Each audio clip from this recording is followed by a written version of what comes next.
kasi maulan naman na talaga ngayon.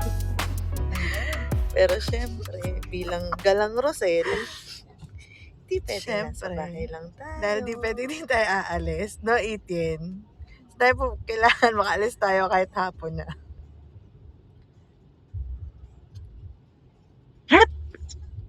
Ganyan!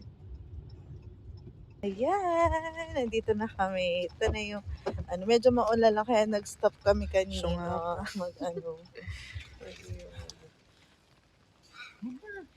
Wait lang. Ito yung entrance. Medyo malaki din to eh. Compared, tsaka may mga